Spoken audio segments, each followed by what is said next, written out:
This is a rough one for me. However, understanding the history of lynching in America allows us to honor the memory of the thousands of Black men, women, and children who lost their lives through this violent practice. The victims had names, families, stories that have never been told, overshadowed by time and so many lies. Lynching was not just a random act of violence. It was a methodical, widespread tool used by white supremacists to instill fear, enforce racial hierarchies, and maintain control over Black Americans. The practice of lynching, often carried out in public with impunity, was designed to terrorize Black people and reinforce the idea that they were inferior and could be punished, even murdered, without due process. Lynching has its roots in post-Civil War era, when the Southern states grappled with the end of slavery and the newfound freedoms of Black Americans. After the Civil War, the Reconstruction period of 1865 to 1877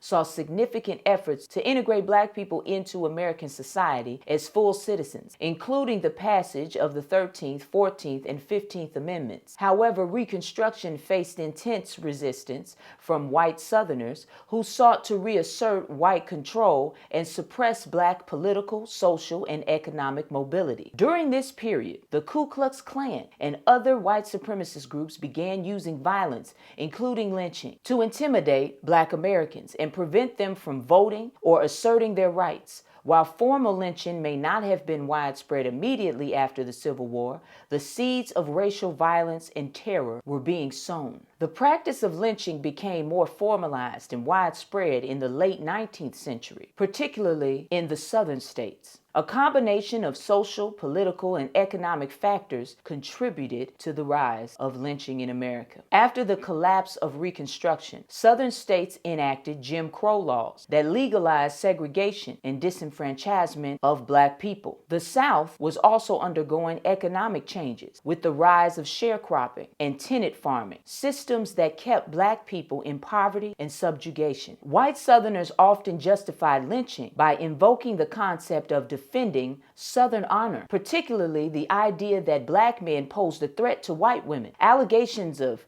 SA were often used as a pretext for lynchings. In many cases, lynchings occurred for reasons as trivial as a Black person asserting their rights, seeking economic opportunities, or challenging white authority. Local law enforcement often turned a blind eye to lynching, and in many instances, local governments or law enforcement were complicit in the violence. Lynchings were frequently carried out in broad daylight with no consequences for the perpetrators. Mobs would sometimes include lawmen, politicians, and other officials that had the power to protect Black people in that moment, but instead chose to reinforce the racial hierarchy. Lynching reached its peak in the early 20th century. Between 1882 and 1968, the Tuskegee Institute documented over 4,000 lynchings in the United States, with the majority occurring in the South. The height of lynching activity occurred from the 1900s to the 1930s,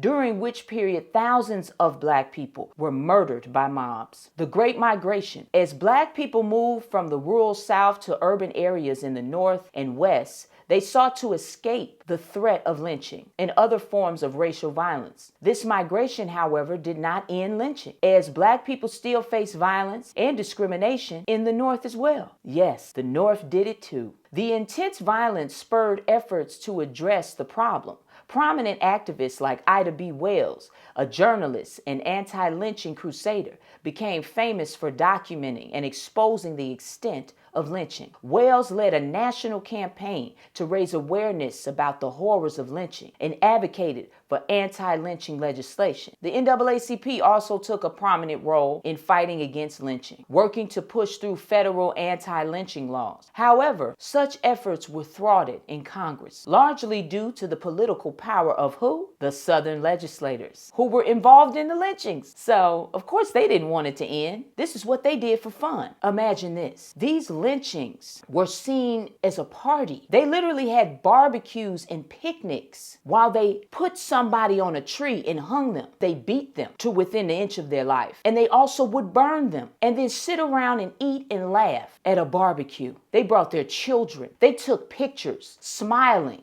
They were the savages. You understand? The whole time they were trying to call us savages, they were the savages. And you may be listening to this right now and say, man, I can't believe that lynching was still going on all the way up to 1968. The lynchings are still going on. They just don't call it lynching anymore. So all of these white police officers that are unaliving innocent black people every year, that is a form of lynching. Michael Brown, August 9, 2014, Ferguson, Missouri. Michael Brown was 18, shot and killed by an officer, Darren Wilson. Brown was unarmed and involved in a confrontation with Wilson. Wilson's version of events stated that Brown was charging at him, while witnesses said that he had his hands up in surrender. The officer was not indicted. Nothing happened to him. He went home and that was it. Tamir Rice, 12 years old, playing with a toy gun. Cops get on the scene. They shoot him immediately, seconds after their arrival. Did any of them go to jail for taking this child's life? No,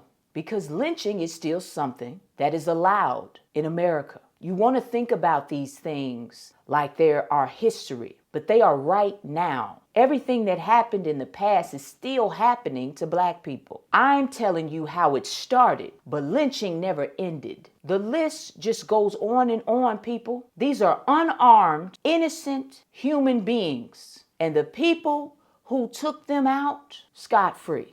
Alton Sterling, Baton Rouge, Louisiana, July 5th. 2016. He was selling CDs outside of a convenience store when police officers were called to the scene. Sterling was pinned to the ground by officers and shot multiple times at close range while he was unarmed. The officers involved in taking this man's life were not charged. And it didn't matter how many marches or protests or boycotts we did. Philando Castile, July 6, 2016, in Minnesota. Philando was 32. He was pulled over by police for a traffic stop. He informed the officer that he had a legally registered firearm in his car. And as he reached for his ID, the officer shot him multiple times. The officer was acquitted. Nothing happened. Stephon Clark, March 18, 2018, Sacramento, California. Stephon was 22, was shot and killed by police officers, believed he was holding a weapon. Clark was actually holding his cell phone, and he was shot in his grandmother's backyard. The officers involved were not charged. Breonna Taylor was shot in her bed. They lied to get the no-knock warrant. They lied to get into her home, saying that she was involved in something that she was not involved in. And they were able to take her life. And no one is in jail to this day. That was a lynching. Lynching was not just a random act of violence. It was a way for them to maintain control over black people. It was racial terror. It persists in various forms to this day. I love you, black man. I love you, black woman. Knowledge is power. Power to the people.